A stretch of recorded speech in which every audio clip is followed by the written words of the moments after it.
அருமையண்ணன் நம்முடைய முன்னாள் அமைச்சர் இந்த திண்டுக்கல் மாவட்டத்திலே புரட்சித் தலைவர் எம்ஜிஆர் காலத்திலிருந்து அம்மா அவர்கள் முதலமைச்சராக இருக்கும் பொழுது அமைச்சராக இருந்து சிறப்பான முறையில் பணியாற்றி திண்டுக்கல் மாவட்டத்திற்கு அதிகமான திட்டங்கள் கொண்டு சேர்த்த பெருமை பெற்ற எங்களது அருமையண்ணன் நத்தம் விஸ்வநாதனுடைய தலைமையிலே நம்முடைய பழனி தொகுதியுடைய சட்டமன்ற உறுப்பினர் அலுவலகம் திறக்கப்பட்டது. நானும் அறிவியலன் சி வி சண்முகம் அவர்களும், அதே போல அறிவியலன் அன்பழகன் அவர்களும், அதே போல நம்முடைய சட்டமன்ற உறுப்பினர் சிறப்பான முறையில் மக்கள் பணியாற்றி வரக்கூடிய நம்முடைய சட்டமன்ற உறுப்பினர் ரவி அவர்களும் மற்றும் கழகத்துடைய பொறுப்பாளர்கள் அத்தனை பேரும் கலந்து கொண்டோம். இந்த நிகழ்ச்சிக்கு வந்ததுக்கு எங்களுக்கெல்லாம் மகிழ்ச்சி. அதே போல காலையில புரட்சித் தலைவி அம்மா அவர்கள் இருக்கின்ற பொழுதும் இதுவரையிலும் வருடம் மாவீரன் தீரன் சின்னமலையுடைய நினைவு நாளையொட்டி இன்றைக்கு 221வது நினைவு நாள். அதையொட்டி மாலை அணிவித்து மரியாதை செலுத்திட்டு வந்தோம். இப்பொழுது தீரன் சின்னமலை அவர்கள் சென்னிமலைக்கும் சிவன்மலைக்கும் நடுவே வாழ்ந்து ஆங்கிலேயரை எதிர்த்து கடுமையான போர் புரிந்து இந்த நாட்டை காத்தவர், ஆங்கிலேய ஏகாதிபத்தியத்தை எதிர்த்தவர். திப்பு சுல்தானோட சேர்ந்து கடுமையாக போர் புரிந்து விரட்டி அடித்தவர். புரட்சித் தலைவர் எம்ஜிஆர் அவர்கள் இருக்கின்ற பொழுது மாவீரன் தீரன் சின்னமலை அவர்களுக்கு இன்றைக்கு போக்குவரத்து கழகம் அமைத்து தந்தார்கள். அதே போல அம்மா அவர்கள் அவர் பெயரிலே கரூர் மாவட்டத்தை தீரன் சின்னமலை மாவட்டமாக அறிவித்தார்கள். அதே போல அவருடைய வாரிசுகளை கௌரவப்படுத்தினார்கள். அதே போல சென்னையிலே முழு உருவச்சிலை நிறுவினார்கள். அதே போல பாத்தீங்கன்னா ஓடா நிலையிலே தீரன் சின்னமலை மணிமண்டபம் சுதந்திர போராட்ட தியாகிகளுக்கு அனைவருக்குமே தீரன் சின்னமலை மற்றும் அனைவருக்கும் பெருமை சேர்த்தவர் புரட்சித் தலைவி அம்மா அவர்கள். அந்த அடிப்படையிலே இன்றைக்கு அந்த ஓடா நிலைக்கு சென்று இன்றைக்கு மரியாதை செலுத்திவிட்டு வந்தோம். அதே போல நீங்க பாத்தீங்கன்னா அங்கேயே வந்து பத்திரிகையாளர்கள்லாம் இந்த கேள்வி கேட்டீங்க. அங்க வந்து பாத்தீங்கன்னா அந்த கூட்டத்தில் எங்களால யாரும் பதில் சொல்ல முடியல. இன்னைக்கு தீரன் சின்னமலை அவருடைய இடத்துக்கு நிறைவேறத்துக்கு போய் மரியாதை இருக்குது. நாங்கள் வந்த விட அம்மா இந்த முறையும் அந்த அடிப்படையில் போனோம். எங்களை பொறுத்தளவுக்கு கிட்டத்தட்ட ஒரு மாத காலத்துக்கு முன்னால், ஒரு 20 நாட்களுக்கு முன்னால் சுமார் எங்களுக்கெல்லாம் கழக பொதுச் செயலாளர் அவர்கள் ஒரு பொறுப்பை அறிவித்தார்கள். அப்ப பாத்தீங்கன்னா இந்த கேள்வி வந்து நீங்க அங்கேயும் கேட்டீங்கன்னா பதில் சொல்ல முடியல. அப்பவே எனக்கு தெளிவா ஒரு கடிதத்துல நானும்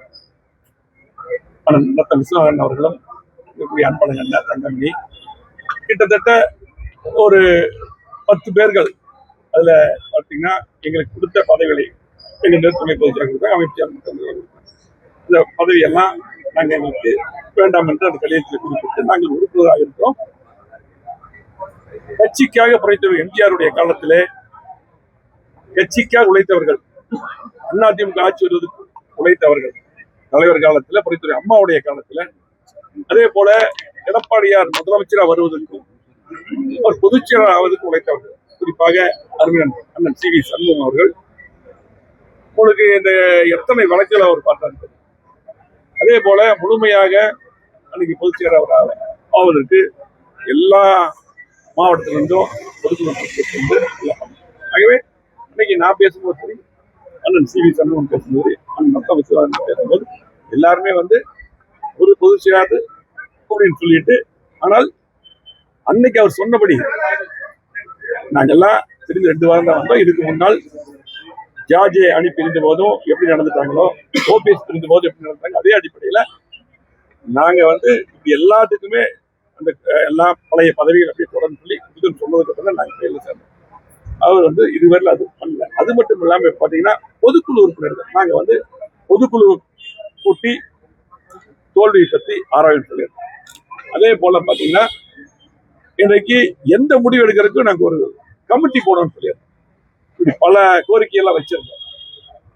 தோல்வியை பற்றி ஆராய்ந்து அதெல்லாம் எதுவுமே இதுவரை செய்யல. அதே போல இப்ப பாத்தீங்கன்னா இன்னைக்கு பொதுக்குழு செயற்குழு உறுப்பினர்களை இன்னைக்கு எல்லாத்தையும் இன்னைக்கு 200க்கு மேற்பட்டவர்களை இன்னைக்கு மீண்டும் தொடர்ந்து டெய்லி நீக்கிட்டே இருக்கிறாங்க.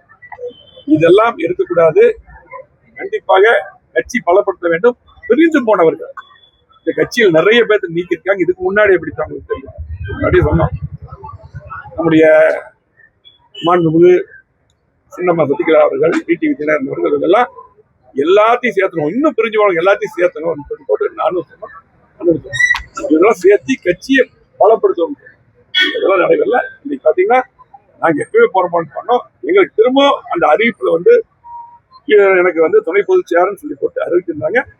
இன்னைக்கே நாங்க எல்லாருமே வந்து எங்களுக்கு எப்ப அவர் சொன்ன வார்த்தையை காப்பாற்றி பழையபடி அந்த பொறுப்புகள்லாம் வழங்கி எல்லாத்தையும் ஒன்று சேர்த்தாரோ அப்பதான் எங்களுக்கு மற்ற பொறுப்புகள் கொடுத்த பழைய பொறுப்புகள் எல்லாம் அறிவிச்சா நாங்கள் ஏற்றுக்கணும் சொல்லி தெளிவா சொல்லியிருந்தோம். அது தொடருது. ஏன்னா இதுக்கு வந்து நாங்க பதில் கேட்டீங்க, என்னால பதில சொல்ல முடியல, கூட்டத்தை சொல்ல முடியல. அதுக்கு தான் இங்கே கேட்டீங்க, சொன்னோம், பதில் சொன்னோம். நவம்பர்ல பொதுக்குழு கூட்டுற மாதிரி சூழல் இருக்கு சார். நம்ம இப்ப ஆகஸ்ட்ல கூட்டப்படுற ஒரு தகவல் வந்திருக்கு. எப்படி பாக்குறீங்க? பொதுச் செயலாளர் கேட்கணும். நான் இப்ப பொதுக்குழு உறுப்பினர்களே இன்னைக்கு கிட்டத்தட்ட 200க்கு மேற்பட்டவர் நீக்கிருக்காங்க. பொதுக்குழு என்பது தலைவர் காலத்துல மாதிரி தோல்வி பற்றி ஆராயறதுக்கு அவருக்கு எல்லாத்துலையும் கருத்து கேட்கணும். கருத்து வந்து ஒரே கருத்து வந்து இப்படிதான் சொல்லி அந்த கருத்தை நீங்க இப்படிதான் உள்ள வந்து மீட்டிங்ல பேசணும் வற்புறுத்தி அந்த கருத்தை திரும்பி பேசுறது பிரயோஜனம் இல்லை. கட்சி யாரும் இன்னைக்கு வந்து கட்சி வந்து இன்னைக்கு 3வது இடத்துல இன்னைக்கு பாத்தீங்கன்னா இன்னைக்கு தாவேக ஆளுங்கட்சியா இருக்காங்க. அதே போல இன்னைக்கு பாத்தீங்கன்னா திமுக எதிர்கட்சியா இருக்காங்க. நீங்க அதிமுக 3வது இடத்துல. இது எல்லாம் வந்து நாங்க ஃபர்ஸ்ட் பிரிந்து வந்து தாவேக எதுக்கு ஆதரவு கொடுத்தோம்.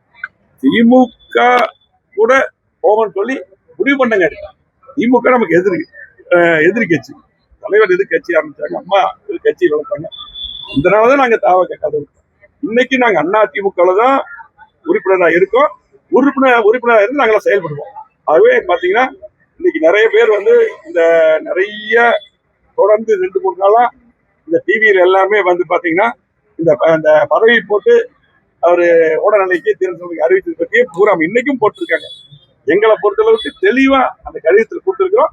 அந்த கடிதத்தில் கொடுத்துட்டு நாங்க உறுப்பினராக இருந்து எங்க வேலையை பார்க்கிறோம், எம்எல்ஏ வேலையை பார்க்கிறோம். இன்னைக்கு பாத்தீங்கன்னா இன்னைக்கு இந்த மாவட்டத்துல இன்னைக்கு எம்எல்ஏ ஆபீஸ் திறந்து வச்சுக்கிறார் மக்களுக்காக.